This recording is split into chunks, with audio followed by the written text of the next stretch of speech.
some secret was let out in my introduction. I got commissioned on that day, and the reviewing officer was Air Chief Marshal Katre.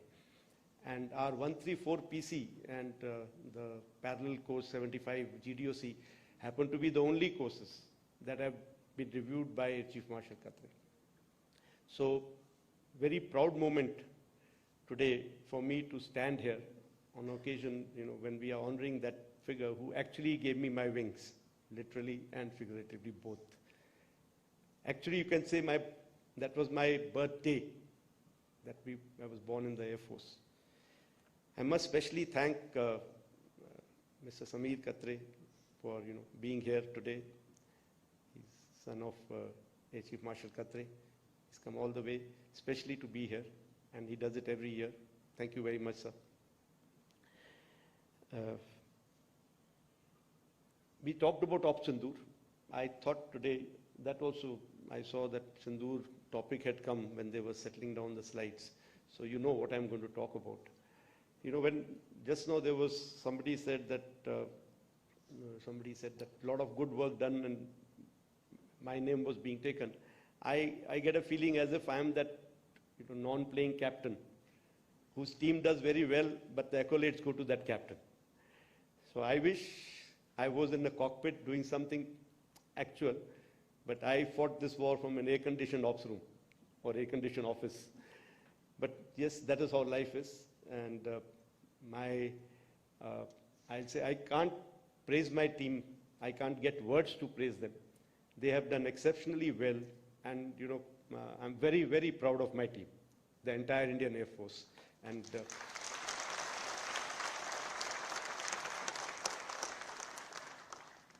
one thing that really stood out in this was the way we fought. At the helm of the affair, my biggest worry, because we keep having those exercises, we keep trying our, exercising ourselves in op-like situation, but they are not operations, they are operations-like situations. And in those, having seen how things are done, my biggest worry was that will everybody come together? Or will they be, I will do this, no, sir, I will do this. One command is going one way, the other command is going other way. Air headquarters is trying to do something else, but the command headquarters wants to do something else. Somebody is saying, no, as per so-and-so book, this is my job and not his job. Who is he to tell me? None of this. Not even once did I have to sit down and try to solve things. Not even once. I think that's a blessing to have a force like that. And again, I say, I can only thank my predecessors who have trained us like that, to be like that. Whatever may be, when the time comes, we are all together. So I will today take some time in covering that Operation Sindoor, and this will be, from my perspective, what we did, and in the end, I will also cover some takeaways from it, whatever, what was responsible for success. Like I just now covered one part, but I will try and cover some points on that. And in case I find that I'm running ahead of time, then I'll cover something else. I'm not really prepared for that part. Now, of course, another point I just now wrote down. Marshal Rajaram said that, this hall is full because you are here. They all want to hear you. But, sir, I can see 50% are blues, and out of that, I think 80% are detailed to be here today. Having gone through their times, I understand everything. But all those who have been detailed, please listen. Okay, don't sleep. So we all know what happened, that unfortunate incident of Pahalgam, where so many people were killed. The nation had to respond. And all that is in open media, how we were trying to achieve some things diplomatically. At the same time, we had to give them a befitting reply. We had also said, it was made very clear that this time it should be an emphatic thing that we do. We must send the message across loud and clear to them. It should not be something just limited to launch pads and training areas. It should be, if their leadership, the terrorist leadership should be challenged. So we were all called in, and we discussed a few options. Then all the other agencies also joined in. And then we decided on those 9 targets. I don't know how clear it is here. From my angle, it's not looking very clear, the text part of it. Like you see, I can make it easier for you by the red dots that you see on the map were the 7 targets that were very close to the border and LC, and they were to be taken on by Army with their integral weapons. And those 2 blue dots, we've drawn them a little bigger. They were the 2 main headquarter buildings, that is Bahawalpur and Muridke, headquarter complexes, not buildings, that were to be taken on by Indian Air Force. So this was decided. Also, when I say taken on by Indian Air Force, that doesn't mean that only Indian Air Force was to work towards that. All of us were working together, including naval assets were involved in, their weapons were used in these areas. Their INT agencies were involved. And in the planning, we were all, the 3 services together, along with other agencies. So this plan was discussed. Even the escalation metrics were made and discussed as to where can it lead to, what can happen, and if this happens, what is going to be our response. So it was a nicely planned out effort, and the date was decided. It was the 6th and 7th night, date and time, and it was decided based on weather, based on what pattern we were seeing across the border of their movements and their actions. And we decided that time, and we decided that it will be in one go we will address all 9 targets. And like I said, Air Force was targeting these to the border, so it was not that we could do something with small drones or weapons of small caliber. They were all nicely hardened structures. So we decided to go with long-range weapons to keep ourselves safe from their air defenses, but at the same time, accurate weapons to get the targets while not causing any other damage to the areas around. And special emphasis throughout has been that there should be minimum civilian casualties who are not involved with this. So, as far as Bahawalpur is concerned, this is how that complex looks on map. And if you look at it, there were some, when DMPI is basically our point of impact that we decide where we're going to hit. So there were some buildings where we had intelligence of their senior leadership staying, some buildings where their other people stay, and of course the main Marcus building where the congregations used to take place and all the training used to take place. So these points were decided, and I show you some of the pictures of what we achieved. Now, before and after the attack, of course, these are satellite pictures, and after the attack pictures are immediate pictures that we got. Whereas before the attack pictures are which have been built over a period of time. So you will find there is a clarity issue, and there is a different satellite which is giving you. So here, sorry. So here you can see the damage, which is of course not coming out very clear in this, but other pictures, here these 2 buildings, you can see the damage much clearly.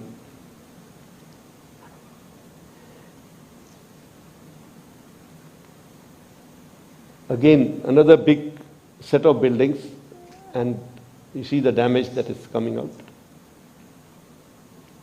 What I can show you here is there's hardly any collateral that you see. Of course, from that distance, it is not very easy to make out, but still all the adjacent buildings are fairly intact. The buildings that were targeted were based on intelligence. And this is the main building of theirs, where the weapons have gone in, and it's badly damaged. Now, one thing which was good this time was that not only did we have these satellite pictures, we also had a lot of input from the locals, media, which was giving us the inside pictures, because these were areas which were open to public kind of areas also. So there were a lot of people who were going in and out. So on the net, we could get pictures like this and videos like this. This is the same building that I just showed you. You look at the damage that has been caused inside. It's all on the open net available. So I've also picked up from there.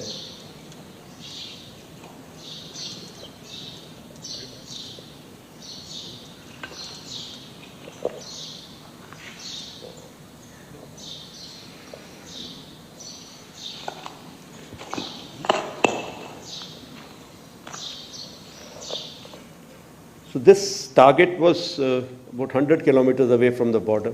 We did not have a way to send a BDA mission that far away. So the damage assessment has been done based on only the, or accuracy assessment has been done based on damage that we see on the pictures from the satellites and also what we got from the media. As far as Muridki is concerned, this is what it was, the LET headquarters. This is shifted. I think something is on that.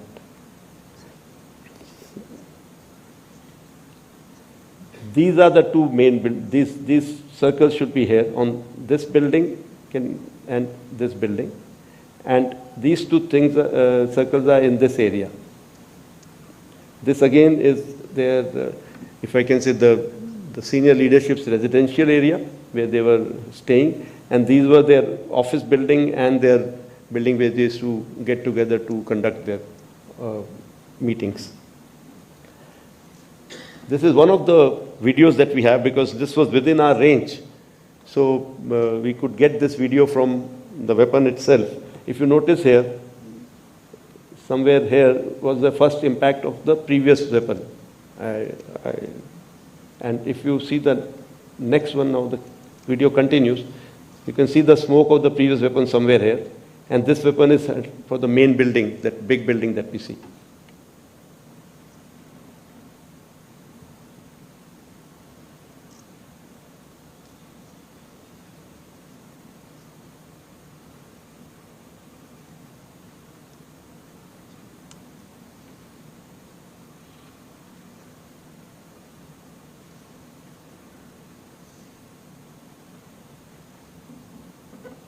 That was the point of impact. And this is the damage that you see on the, they've sorted me out here, my team. So before attack, these were DMPI 3 and 4. And after the impact, it's not very clear. The display is not very clear, but I think the brightness of this big display is always an issue. So these are this is the DMPI, this is the bomb that you saw in that video before. And here this whole picture has shifted. And this is the impact that we see on the main and one on the office building. Office building, you can see it's already decimated quite badly. Here you see just a pinprick. Let it be. It's just a pinprick here. But I want to bring out something here. You know, when we did Balakot, we had something similar. I have a slide on that. You see here, in Balakot also, we had similar, you know, this pinpricks being seen from the satellite pictures. And here in this building also, we see a similar kind of impact point. And in Balakot, we could not get anything from inside, and it became a big issue trying to tell our own people, unfortunately our own people, as to what we have been able to achieve. We had intelligence of what has gone on inside. We had intelligence of, you know, human kind of intelligence, where we had very clear picture of inside in terms of there has been huge damage. There have been so many terrorists which have been utilized.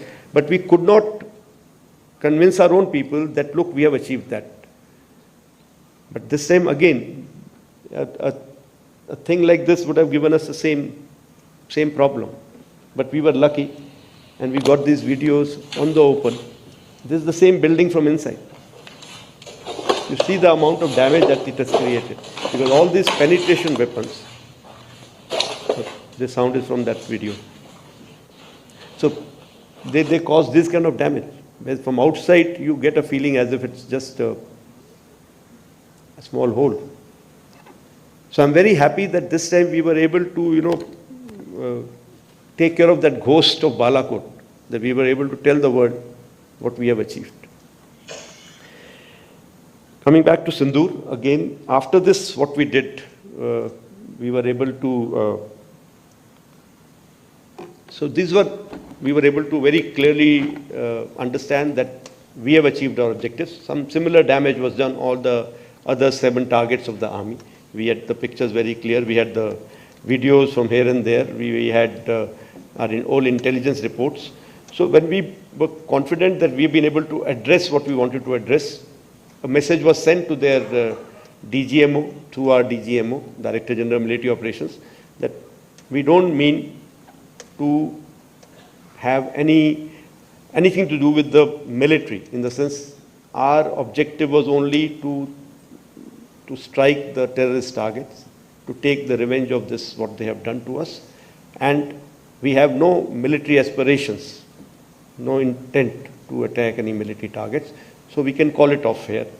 But they, unfortunately, did not agree. They said, no, we will take a call. आपने हमें मारा है, अब हम मारेंगे, फिर देखेंगे, फिर बात करेंगे. These are kind of words they spoke. So we continued to be cautious. We knew they will do something. So that 7th, 8th night, if I can call it, 8th, 9th night, those 2 nights we had a lot of loiter munitions, drones, small-scale weapons, some drones which were basically to saturate our systems at many of our airfields and many of the army installations that were spotted. Of course, that created a little bit of panic in the public around. The public around started spotting even low Earth orbit satellites and reporting them as drones. So the number of drones multiplied. Just imagine if there's a LEO satellite, let's say 4 or 5 of them, which are being spotted in one part of the city. For them, it will appear it is towards the east, and that chap reports, I see 4 towards my east, or very close to me towards this direction, or right over me, or something like that. And same thing is reported by 5 more people in the same city, from different corners, because it's like everybody reporting, I've got 1 sun in my area, and we keep adding and say, oh, there are so many suns over there today. So that is what happened that night, those 2 nights. So a lot of reports that we got were even these reports, and it was becoming very difficult to filter out. But our local commanders did exceptionally well. They were able to take charge of the situation, and many of the actual ones were neutralized using our own anti-drone systems, using our own even anti-aircraft guns were used to neutralize some of those drones which came over us. And what happened was many of them were not weaponized, because when we realized that they were actually, either they were doing some kind of survey, or they wanted to saturate our system so that we can open our air defenses, open up our radars, and they can get some alert from us. There were few of them which were weaponized, and our anti-drone systems really worked very well, and we were able to get rid of, we were able to survive those attacks without a single damage to our any of the installations. And in response, we also sent our loiter munitions to some of their radar targets or SAGW targets which were close to our bases, close to our border. And we did achieve some success in that. Some of them, of course, were sending videos back to us, so we could get that, the result immediately.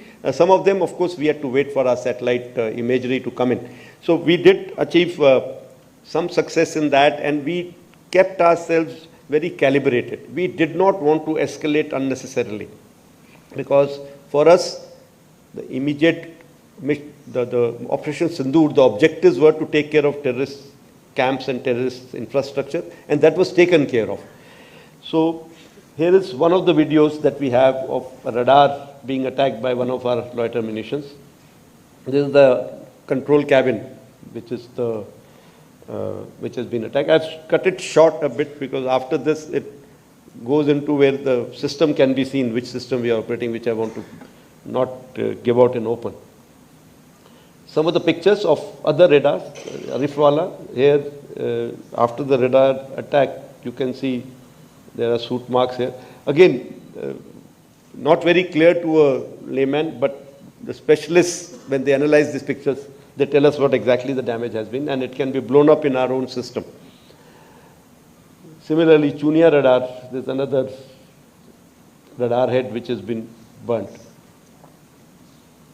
So once this was over, we got intelligence report on the ninth evening, I will say, that they are planning something big. And next 48 hours are very critical. And also, we also decided that if they attack any of our installations, military installations, we are going to reply with military, attacking their military installations which matter to them. So since we already had our plans ready, this point was debated, and both the CNCs involved, the air headquarter people and the other services, we had taken a call that since they are mostly attacking us by Air Force assets and my Air Force bases are under threat, we should respond without waiting, in case this continues tonight also. And sure enough, this time we had their attack on our airfields with not only just loiter munitions, some of long-range weapons. Their aircraft tried to penetrate our defenses. Our air defense systems have done a wonderful job. The S-400 system, which we had recently bought, has been a game changer. The range of that system has really kept their aircraft away from their weapons like, those long-range glide bombs that they have. They've not been able to use any one of those because they've not been able to penetrate this system. And during our first night, sixth, seventh night, also air defense system had ensured that when they did their repost, the seventh night, also air defense system had ensured that when they did their repost, very massive patient of that buildup.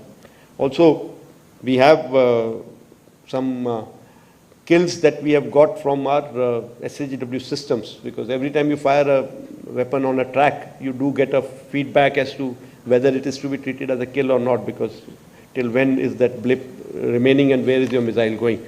So that I will talk about a little later. So 9th, 10th night again, a large number of their attacks on most of our airfields. The airfields like Adampur, Srinagar, Avantipur, they took the brunt of it actually. And many other airfields. From north to south, they tried to penetrate various classes of drones, including weaponized. We were able to neutralize most of their weapons by either countermeasures, some of them by using our air-to-air guns, as well as SAGWs. Systems like Akash and all have taken down many of their loiter munitions which have come in, the weaponized ones. None of their aircraft could come anywhere near the boundaries of Akash and even MRSAM. All their aircraft were taken on by LRSAM because they were trying to stay away, but still they were within our ranges at times, and that is the opportunity targets that we got. As far as our offensive was concerned, so that night we held no hold bar, we didn't have any hold bar, and we decided that we will go attack at Pan front, we will stretch his resources, and the idea was once again not to attack one particular airfield and decimate that airfield. Idea was to give him that feeling or give him that indication that, look, we can attack you deep inside at will wherever we want to. So some of the places that were attacked, like this is a command and control center at their Noor Khan base.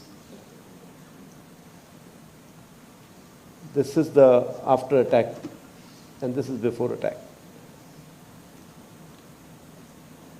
Rahim Yar Khan base. This is based on specific intelligence. We had taken a call that here we have to attack the airfield. So the airfield was attacked, and their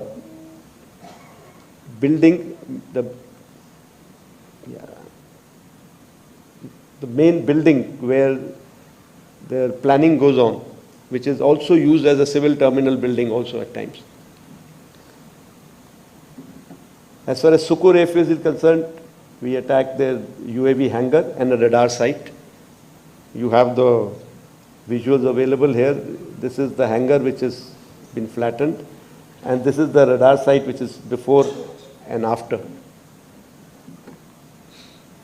Bulari, again, an AW&C hangar was attacked.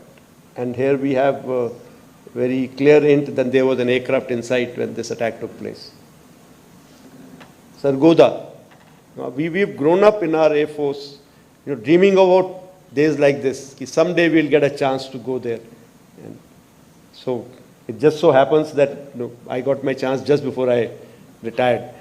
So we attacked the airfield there because we had very hard hint on F-16s taking off from there and the ones who were attacking us in Srinagar as well as in Adhampur. So we took on the airfield there. Again, intentionally not taken on certain other installations in this airfield because of some kind of calculation by us that may lead to unnecessary escalation. And this is the last slide I have on this. That is Shahbaz, their Jacobabad airfield, one of them, again, a major airfield that was attacked. And here there's an F-16 hangar, which you can see here. And here, this is the photograph again from open source, from one of their earlier picture of the same hangar. And here, that hangar, which is one half of the hangar is gone. And I'm sure there were some aircraft inside which have got damaged there. So if I can just sum it up, what we were able to get there at least 2 command and control centers in like Murid and Chaklala that I have shown you one of the pictures. At least 6 radars, some of them big, some of them small. 2 SAGW system that is in Lahore and Okara. Then of course runway at Sargodha and Rahimya Khan. 3 hangars that we attacked. One was of course Sukur, the UAV hangar, the Bulari hangar of AW&C, and Jacobabad, the F-16 hangar.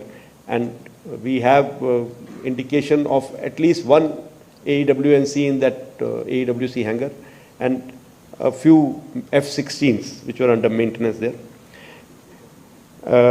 Apart from these, the SAGW systems, mostly from, I'm talking about fighter aircraft are from S-400.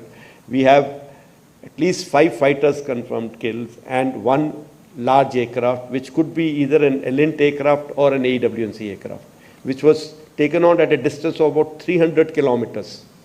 This is the actually largest ever recorded surface-to-air kill that we can talk about. And apart from, of course, this, there are a large number of UAVs, drones, some of their missiles which have fallen in our territory. We have recovered a lot of wreckage from these, which now is being studied so that we can make out what did they do, where were they launched from, what route did they follow, what kind of system do they have, whether they have, what I mean to say, what generation those systems belong to, what all features do they have. So that study is going on, and it is going on even in coordination with DRDO. If required, we will also take some other industries' help for that. So I can say that it was, more of the high-tech war which was fought. In about 88, 90 hours of war, we were able to achieve, so much of damage to their system that it was very clear in their mind that in this current situation, if they continue, they are going to continue paying for it more and more. So they have come forward and sent a message again through DGMO कि हम बात करना चाहते हैं, and which was accepted from our side. And when I say our side, it's not just the Air Force, it's the joint decision that was taken, and it was taken even at the highest level. Why was that accepted? There have been a lot of debates which are going on. I will touch about it a little during continue in my talk. So that actually brings me to the end of my slides. Now, I want to talk about something like, if I can say, what were the reasons for success? One, which I can think of, is that there was political will. I'm being very, very candid here, very open here, because I hear various versions of it. I think if I tell you something, people will have to believe, because I was there listening to everybody, attending every meeting. There was very clear political will, very clear directions which were given to us, and there were no kind of restrictions which were put on it. Many people have spoken somewhere. Unfortunately, everybody is speaking about it. कि कुछ ना कुछ मैं बोल दूंगा इस बारे में. So there have been talks about, was there any restriction? Were you kept constrained? If there were any constraints, they were self-made. We, the forces, decided what will be our rules of engagement. We, the forces, decided what will be the escalation ladder that we want to ride on. We decided how we want to control the escalation. So I want to make it very clear. There were no, I repeat, no restrictions on us. Full freedom was given to us to plan and execute. I must say that, that our attacks have been calibrated because we wanted to be mature about it. A little bit on that I'll come to later.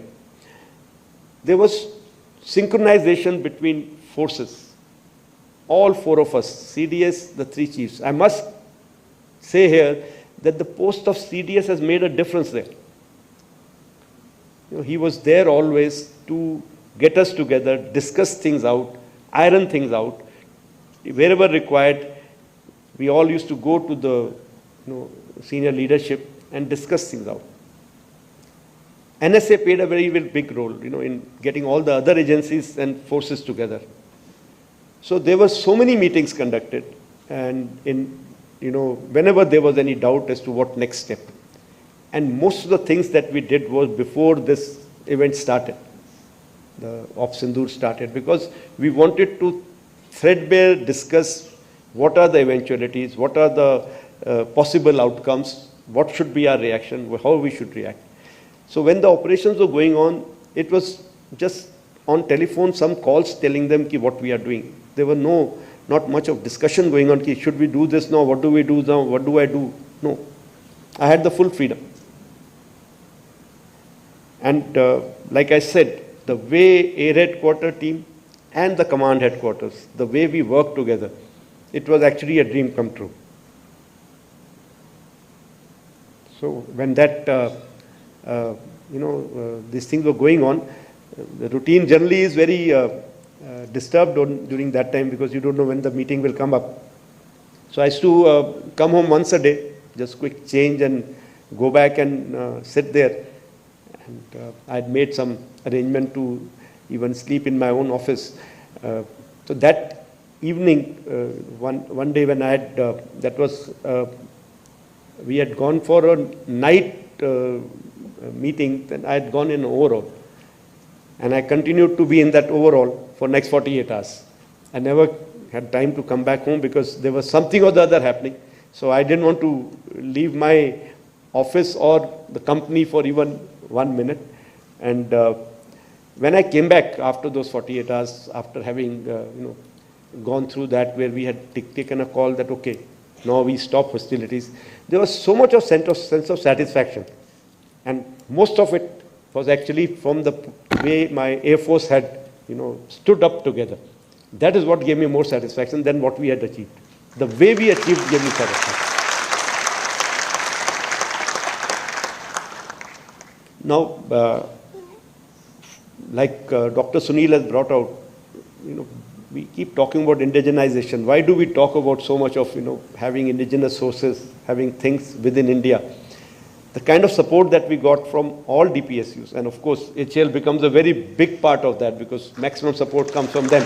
I must compliment them. My people came and told me that at one call, things were moved. Wherever we needed anything, their teams were there, and they had pre-positioned some teams in anticipation. They had brought up some serviceability in anticipation. So this is how the nation has to come, some teams in anticipation, They had brought up some serviceability in anticipation. So this is how the nation has to come